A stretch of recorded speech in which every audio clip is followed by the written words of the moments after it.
Bueno, boa tarde a todos e todas. Vamos a empezar o pleno extraordinario oportunamente convocado. Primeiro, pedir disculpas polo erro na notificación da convocatoria do venres pasado, nese erro involuntario, e damos comenzo ao pleno este extraordinario, dictaminados xa os asuntos na Comisión Informativa. O primeiro punto é o nome dunha vía pública, o nome da praza pública do Ramón Díaz Raña, que foi adoptado por unanimidade na Xunta de Voceiros. Se queredes fazer alguna intervención.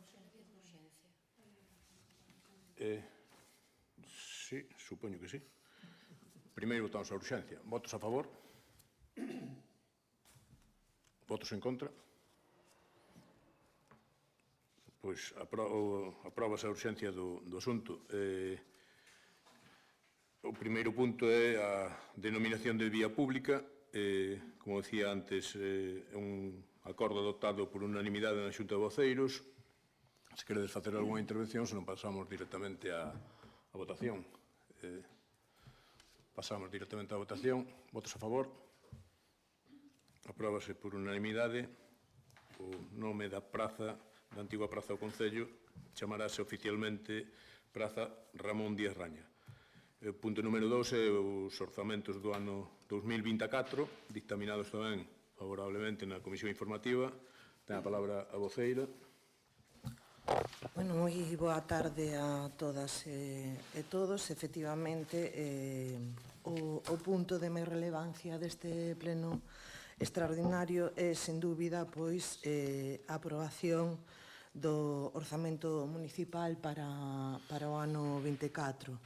Un orzamento que, pois, en contra de todo o desexo en relación á planificación económica das nosas contas e, pois, para o desenvolvemento das políticas municipais, nos gustaría telo aprobado efectivamente antes, pero, tal e como figura na memoria da alcaldía, pois, as contas, pois, a planificación municipal veuse altamente condicionada tanto pola situación política, con as contas do Estado prorrogadas, como tamén, pois, por outros factores, como son a tardanza na concreción de certas liñas de subvención e tamén, pois, algún factor que efectivamente non é menor polo previsible impacto que pudera ter nas contas municipais, como é o anuncio do incremento do tratamento do lixo por parte de Sogama, pois un 25%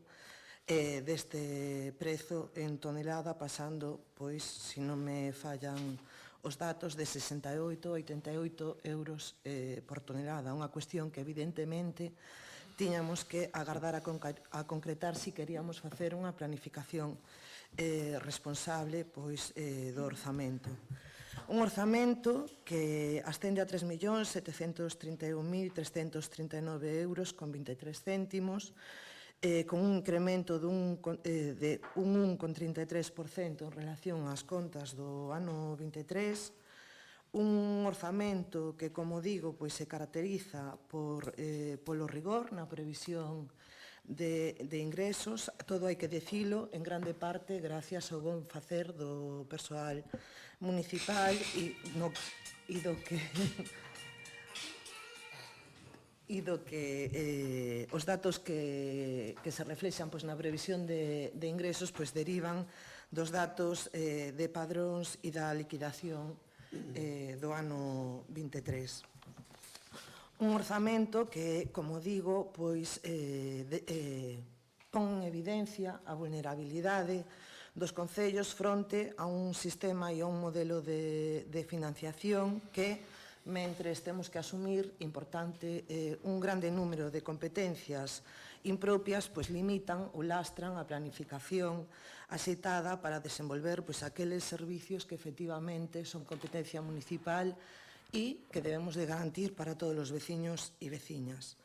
Nestas contas, como se pode ver, pois, priorizamos no gasto os servizos públicos de xestión directa, como así o deixa ver a previsión do capítulo 1 en relación a gasto de persoal, do que hai que destacar que unha parte importante deste gasto pois corresponde pois con atención social, con atención ás persoas.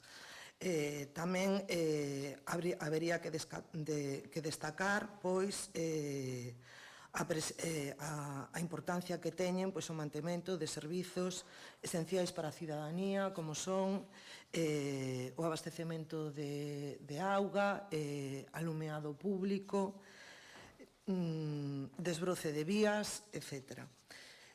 Por outro lado, nestas contas destacaríamos tamén o que é a parte de investimentos, que tal e como figura no anexo de investimentos, pois, efectivamente, se priorizan tanto o que son os servizos públicos como o alcantarillado, abastecemento de augas, alumeado público e investimento en espazos públicos para todas as veciñas e veciños e tamén investimentos en espazos públicos, pois como pode ser a biblioteca ou a piscina ou ximnasio municipal, lugares nos que para o disfrute da nosa veciñanza e desenvolvemento de actividades. Tamén é certo que aparece pois unha parte importante de fondos destinada pois ao mantemento da rede viaria municipal. Por outra banda, e en relación ao apartado ao que antes facía mención, que é a presión de competencias impropias, entre as que podemos pois destacar a atención á dependencia ou a escola infantil, pois destacar o esforzo importante que se fai tanto a nivel orzamentario como tamén no que corresponde pois coa chega de fondos propios por parte deste Concello. En definitiva, un orzamento prudente, responsable, encamiñado pois a garantir a sustentabilidade económica do Concello e garantir pois os servizos esenciais para todos e para todas. Centrada, como xa dixen, na prestación de servizos públicos de cercanía e de calidade e con un corte eminentemente social. Juan? Bueno, boas tardes. O primeiro, recoñecer o traballo feito polas persoas encargadas de facer os orzamentos. Debido á complexidade na elaboración do orzamento, xa que nun ano poden xurdir diversas situacións que requiran unha bolsa presupuestarios que levan anos facendo, teñen un conocimiento axeitado e certero de posibles variacións nas diferentes partidas. Dende o Partido Socialista defendemos os servizos públicos de calidade para a veciñanza, polo que os orzamentos que asuman compromisos neses ámbitos parecenos axeitado. Nos informes previos á aprobación faise referencia ao cumprimento das regras exigidas na normativa aplicable e o incremento do orzamento cumpre a regra de gasto. Así mesmo, consta tamén na memoria que se tiveron en conta as recomendacións feitas por interventora a secretaria. Si queremos facer mención ao criterio de prudencia na execución de gasto, que está recollido, por o risco que pode supoñer de desaxuste das contas.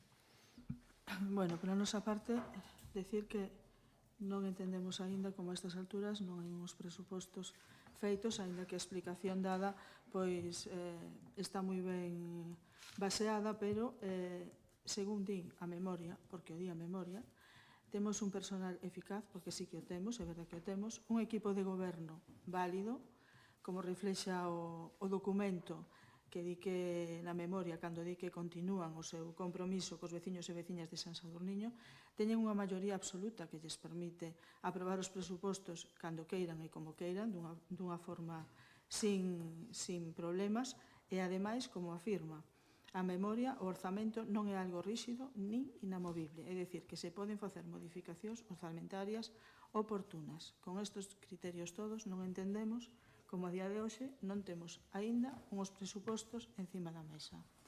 Non hai excusas posibles.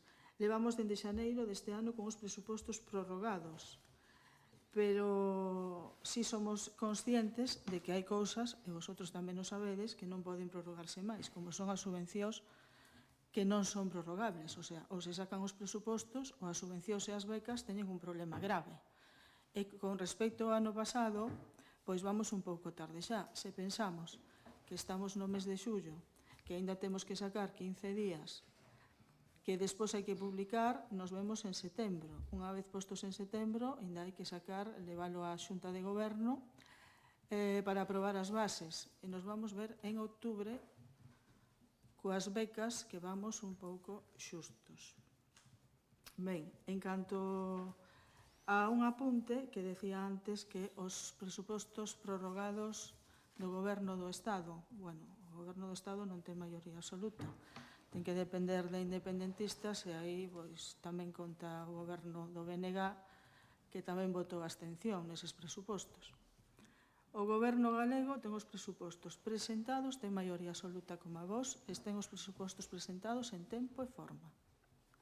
E resulta que o Goberno de San Sadurniño tamén ten maioría absoluta e con todas estas ventaxes resulta que non temos os presupostos feitos, nin entregados, nin aprobados. Non é por nós, tedes maioría absoluta suficiente para facelo. En canto ao que nos din os presupostos, sube a masa salarial? Sí. Claro que sube. Máis gastos, máis subidas de salarios. Eu creo que aí hai que aclarar que hai que ter, pois, máis, temos un gasto excesivo en gasto corrente e en gasto de personal e hai prazas aínda sin cubrir. O cual, hai unha praza que debe estar a punto xa de caducar, que é do operario de maquinaria que debemos de estar aí. E outra que leva desde o 2020 ao 2021, e hai outra que se botou atrás porque a persona que optaba a plaza non era competente para esa plaza ou non aprobou esa plaza. Entonces, unha vez se cumplan todo eso, despois, en canto a subvencións, o capítulo 4 que pon transferencias corrientes, temos 183.000, bueno, non vexo ben, pero 183.000 e pico de euros, que van para subvencións nominativas, entre outras.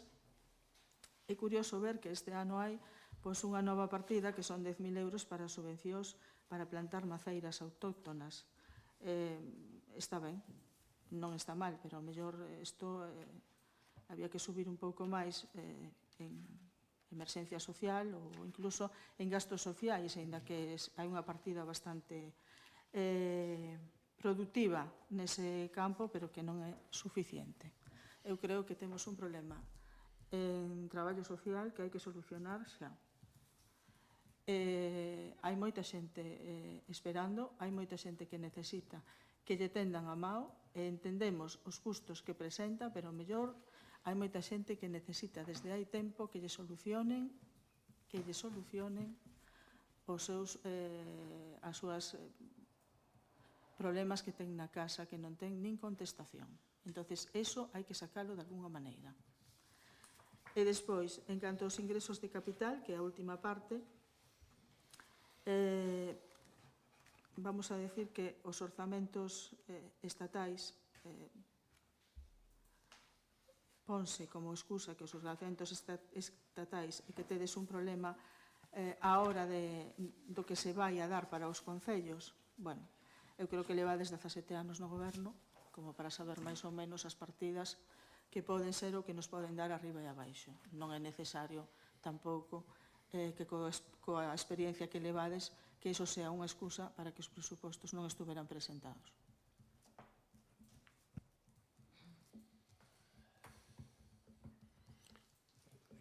Gracias, Belén.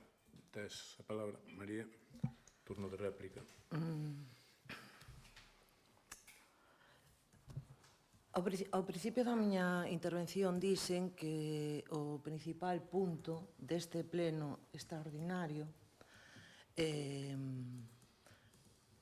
que está convocado por urxencia e da que os 3 membros do Partido Popular votaron en contra para despois achacarnos que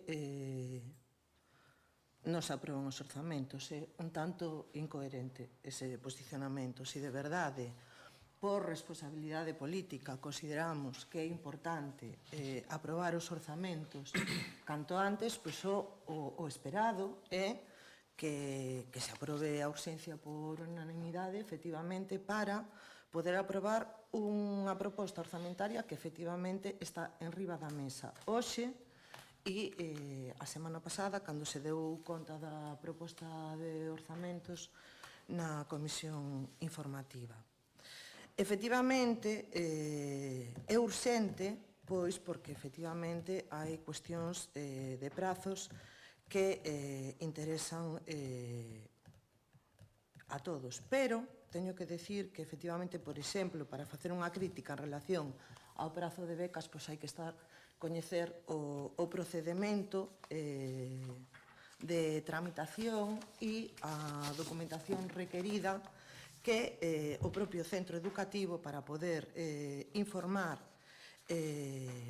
sin caer nun exceso de burocracia, pois pide que seña en relación a setembro e, efectivamente, a mediados de outubro están resoltas, non? En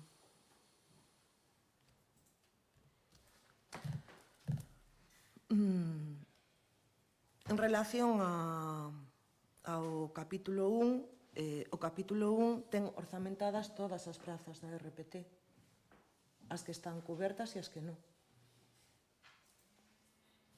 É así. Entón, non é que cando se cubran as prazas se vai a incrementar o capítulo 1, é unha previsión na que se orzamentan as prazas que están na RPT. E, efectivamente, contar cos servizos de xestión directa require ter persoal contratado na administración, que é capítulo 1. Porque a outra fórmula, senón, efectivamente, para non ter un capítulo 1 tan abultado, que é unha fórmula da que é bastante amante o Partido Popular, é facelo a través de contratos externos que, efectivamente, se non estou eu moi errada, van a outro capítulo e se transforman, efectivamente, en gasto corrente, que parece que tampouco nos gusta. No gasto corrente van gastos como pode ser o mantemento, o que é alumeado, gasto de electricidade, contratos para reparación, para mantementos, etc. Entonces, non queremos gastar en nada, parece ser.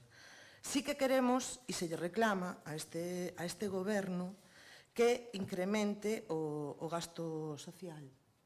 Se afea que é necesario máis diñeiro. Claro, a cuestión é que este Concello fai un inxente esforzo dotándose de fondos propios para facer fronte ao gasto social, con un compromiso importante tamén co bo funcionamento dos servizos sociais. E, efectivamente, estaríamos encantados de poder ampliar aínda moito máis a cobertura.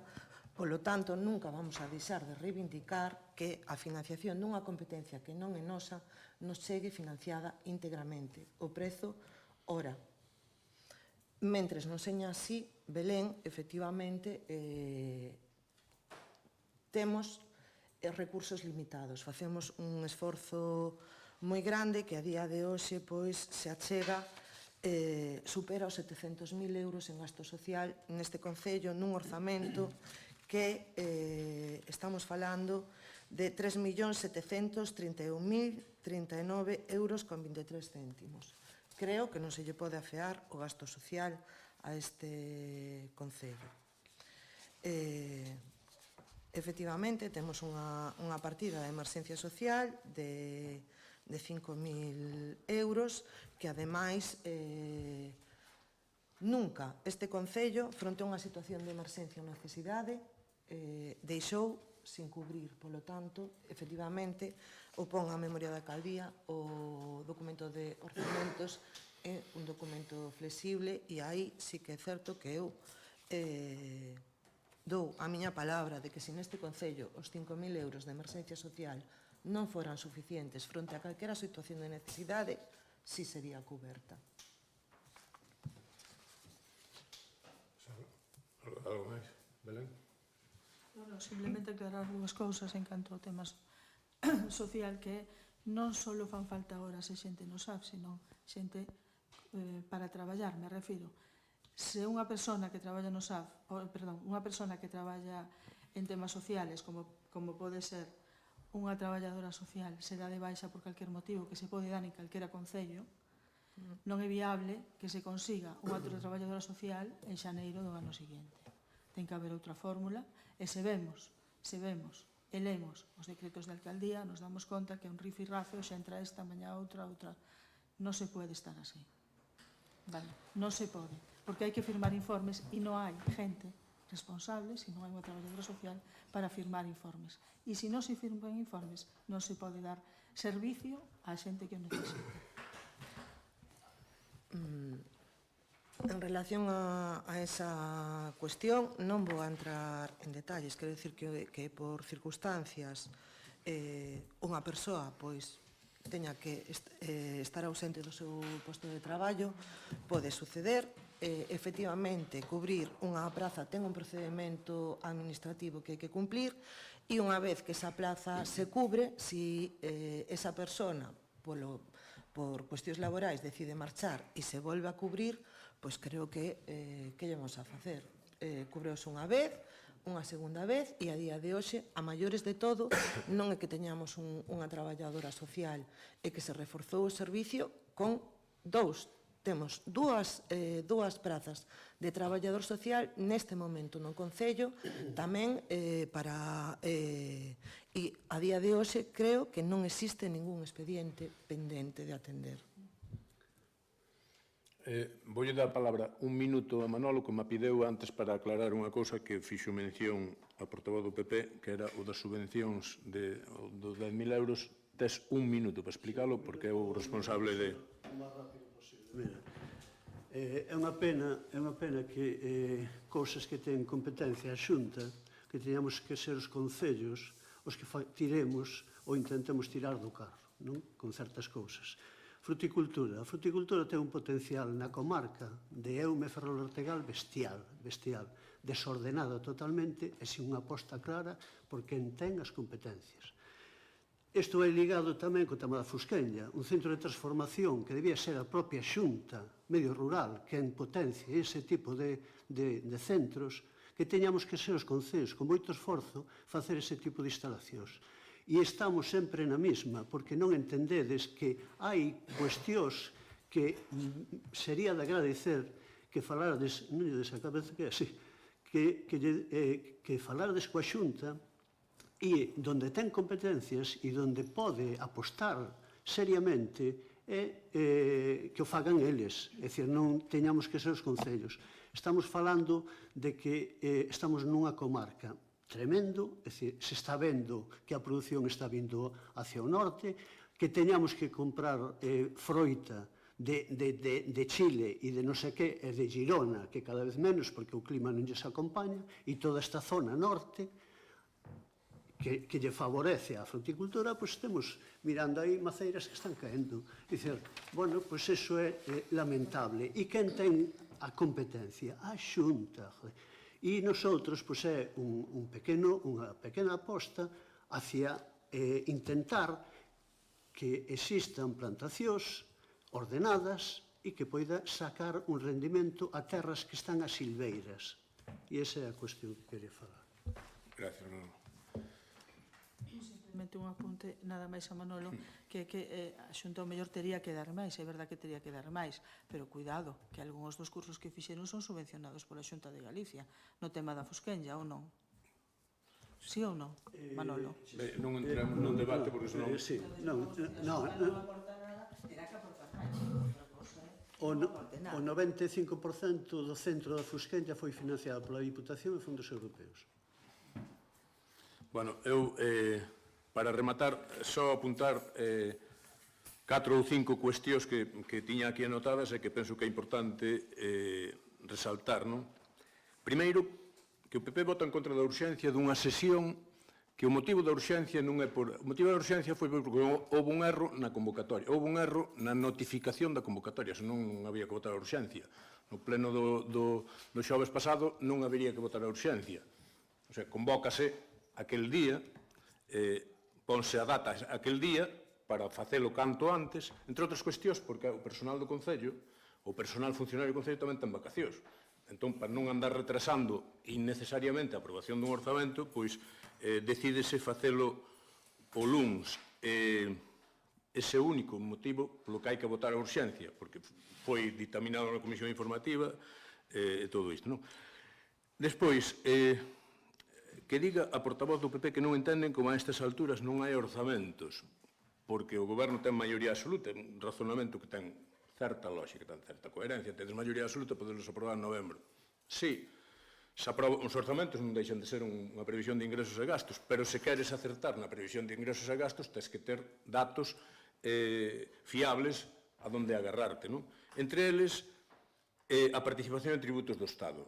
A participación en tributos do Estado, que, por certo, o PP votou en contra no Senado do teito de gasto, pois iso trastocou as contas municipais. Sí, que trastocou as contas municipais. Ti sabes canto vai subir a participación dos concellos nos tributos do Estado? Entón, por que lle das á cabeza? A maioría tena gracias aos partidos independentistas, incluído o BNG. Hai unha lei, a lei de non, a ver, vamos a ver, Belén, estamos nun pleno, non estamos escoitando radio. É dicir, estamos nun pleno, non estamos escoitando a Jiménez Los Santos aquí. A participación en tributos do Estado, o que é o teito de gasto, aprobouse outro día. Comunicaron no outro día que para setembro, que é cando se vai aprobar, é cando nos din o da entrega a contas da participación en tributos do Estado da liquidación do ano 23. Bueno, pero ademais diso, debido a cuestións que non están que están fora da competencia municipal, como, por exemplo, unhas eleccións autonómicas, a Xunta tamén fixo política de botar bolos fora. Por exemplo, hasta a día de hoxe, non nos cobraron o de Sogama. A ningún concello de Galicia lle pasaron a factura de Sogama. Bueno, o de Sogama supón o 5% do capítulo 2. O 5% non, máis do 5% do capítulo 2. O que pagamos de tratamento do lixo. Desde xaneiro, ningún concello de Galicia pagou nada de tratamento do lixo. Ningún concello de Galicia sabía se iba a pagar 80 ou 200. Non sabía. Soubémolo o outro día. Vamos outro día que nos van meter un sablazo. Iso soubémolo outro día. Entón, para saber esas cuestións, tes que acertar. O feito de non aprobar os orzamentos no tempo que di a lei, que di en novembro para entrar en vigor o 1 de xaneiro, ten que ser aprobados polo menos como moi tardar no mes de novembro do ano anterior, non quere dicir que non hai orzamentos, non é falar con propiedade. Xurídicamente non é falar con propiedade. Orzamentos hai sempre. O que están é prorrogados os do ano anterior. Se están prorrogados os do ano anterior, as partidas que se prorrogan van no decreto de prórroga. Por exemplo, as becas, que tanto falache, están prorrogadas, porque a cantidade que vai nestes orzamentos xa iba no do ano pasado. Como, por exemplo, vai prorrogado o convenio da Escola Irmandiños, que se vai firmar dentro de media hora. Mas non están aprobados os orzamentos aínda. É máis... Sí. As subvencións nominativas que estaban recollidas no orzamento do ano se está prorrogado e se está no decreto de prórroga así reflexado, entre elas firmouse a do Aldebarán e hoxe firmase a da Escola Irmandiño. Falaxe dunha cuestión que eu penso que non quixeche dicir iso, eu coñezo-te desde hai moitos anos e eu penso que non quixeche dicir iso, non? Quixeche dicir que non se debía subir o salario un pouco, decir, primeiro, os traballadores municipais, dixeche que subíamos moito, primeiro, os salarios do personal das administracións públicas ven regulado por lei, ven regulado por lei, que din nos presupostos xerais do Estado canto lle ten que subir, que ten, a parte do que poñeron nos presupostos do Estado, hai unha subida adicional. Pero, a parte diso, hai unha negociación en marcha que xa pon aí na memoria da alcaldía na que destinamos unha cantidade para esa negociación, unha negociación da RPT. O feito de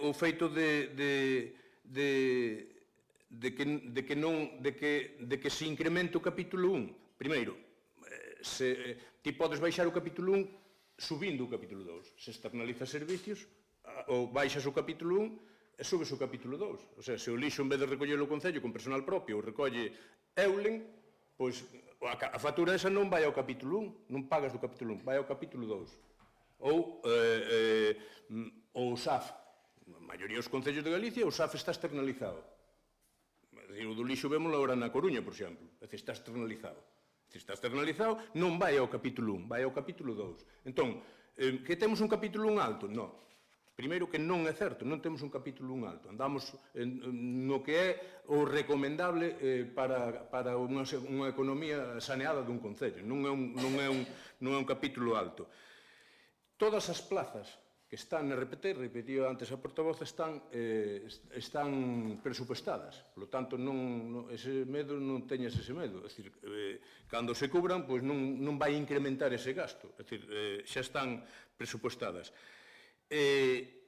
Despois, claro, o que vai facer o PP, sí que non sabemos, non? Por exemplo, temos unha subvención concedida da Deputación que vai aquí no orzamento, pero temos unha, por exemplo, da Xunta de Galicia de 60.000 euros que chegou antonte, que non vai incluso aquí no orzamento, chegou antonte. Se o fixéramos o orzamento en xaneiro, como a resolución das líneas de subvencións habituais que fan normalmente en febreiro, como en febreiro estaban en eleccións, non las hicieron. Fixeronlas despois. Houve que esperar. Entre elas, unha que chegou outro día, do Fondo de Cooperación Local. Falaba Mari Carmen dunha cousa que é moi importante, é trascendente. Eu estou participando nesas negociacións como vicepresidenta da FEGAMP. O tema do SAF é un escándalo.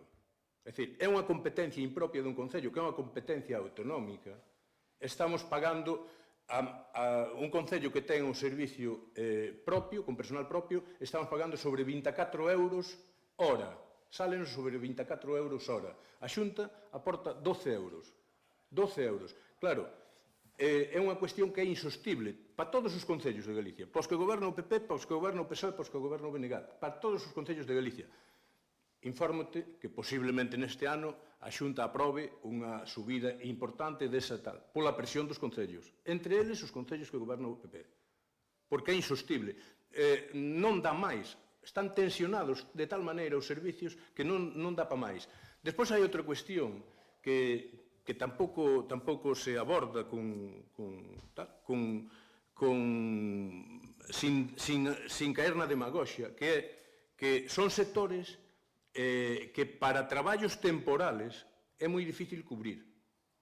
Para traballos temporales é moi difícil cubrir. Para cubrir unha persoa que se rebaixe un mes é moi difícil encontrar xente. Bueno, non lle des a cabeza porque é así. É dicir, non hai xente, a xente non deixa un posto de traballo nunha empresa, aínda que esteñan peores condicións laborais e económicas, non deixa un traballo nunha empresa para vir traballar un mes a un concello. Veíache traballar a un concello se sacas unha praza definitiva no concello, pero non para traballar un mes ou dous. E as baixas, ás veces, son de un mes e de dous. E son cousas que se escapan da vontade do que calquera goberno municipal. É así, non lle des a cabeza, é así. E pola miña parte nada máis. Decir que os orzamentos, como ben decía a voceira, pois son os orzamentos realistas, son os orzamentos que apostan por seguir mantendo os servicios públicos de calidade. Eu vou complementar un pouco o que decía Manolo. A aposta esa que falaba de fomento da fruticultura, un pequeno grau de area, que con iso non vamos fomentar, pero é un pequeno grau de area, vai tamén na liña de aforrar cartos. É dicir, un dos gastos grandes que están tendo os concellos é o abandono do territorio. O abandono do territorio significa que estás desbrozando por todos lados. Hai un terreo, unha franxa, que é a interface rural-urbana, que é o que son as fincas aproveitables de un xeito agrario, que hoxe en día, na maioría dos sitios, quitando nas zonas que hai concentración parcelaria por aquí, están abandonadas. Está abandonada. E a fruticultura pode ser unha saída. Pode ser unha saída. É dicir, nós o que queremos é poñer ese grau de area, porque iso o que nos vai a facer é aforrar cartos aos concellos. A parte de generar benestar e de generar unha economía que é sostible. Pois iso é a parte que nos genera cartos. Por certo, aquí en San Sadurniño vais a facer plantacións de fruticultura grandes, que é outro modelo, pero vais a facer grandes. O sea, que a fruticultura non é tampouco unha cousa que poida tal. É unha aposta de futuro, nun futuro moi inmediato. O cambio climático tamén influye, ainda que pensei que estades no negacionismo, pero o cambio climático influye niso. Bueno, votos a favor? Votos en contra? Abstencións? Quedan aprobados os orzamentos. Se non hai máis puntos,